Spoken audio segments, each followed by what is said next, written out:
दो चीजें होती है, किसी को 20 साल होते हैं और किसी को 20 महीने होते हैं। बात 20 साल या 20 महीने की नहीं है, कौन सीनियर है ये नहीं समझना है, कौन सिंसियर है। भक्ति में सीनियरिटी नहीं देखी जाती, सिंसियरिटी देखी जाती है। आप अगर सिंसियर है और 20 महीने हो गए तो भी कृष्ण के लिए बहुत है। अरे सिंसियर होके 20 दिन भी बहुत हो जाते हैं। इसलिए सीनियरिटी इंपॉर्टेंट नहीं है, बल्कि इंपॉर्टेंट क्या है? सिंसियरिटी। आप सिंसियर हो तो कृष्ण के लिए काफी है। कृष्ण के दरवाजे सिंसियर लोगों के लिए हमेशा खुले हैं। लेकिन अगर आप खाली सीनियर हो और इस उम्मीद पे कि हम सीनियर है, कुछ नहीं होने वाला।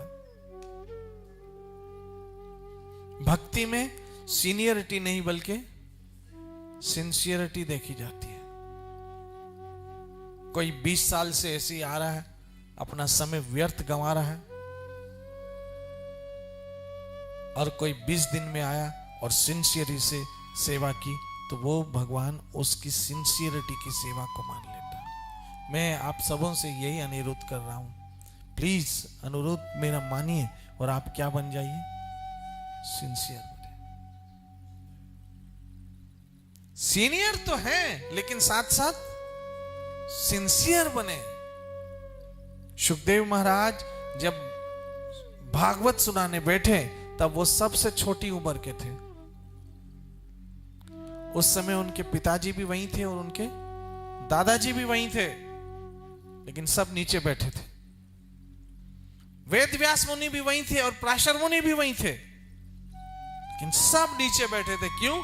कि उस समय सबसे ज्यादा सिंसियर कौन था? सुखदेव महाराज थे। भक्ति में उम्र नहीं देखी जाती है, भक्ति में पदवी भी नहीं देखी जाती है, बस भक्ति में जाति भी नहीं देखी जाती है। हरि को भजे हरि का होए, जाति वर्ण पूछे ना कोई। मैं आप सबों से कहूंगा, अगर आप सिंसियर हो जाओगे तो मुझे बहुत खुशी होगी। If you want make me happy, तो फिर आपको क्या होना पड़ेगा? सिंसियर होना पड़ेगा। और आप जैसे जैसे सिंसियर हुए ना, कृष्ण खुश होते जाएंगे।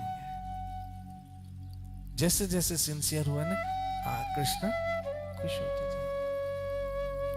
इसलिए रोज नियम पालो, अपने आप से ही जिद करो, अपने आप से जिद करो कि आज मुझे भगवत गीता पढ़नी है, 2 श्लोक ही मुझे पढ़ने हैं। ये जिद करो। देखो 24 घंटे में टाइम कैसे नहीं निकलेगा।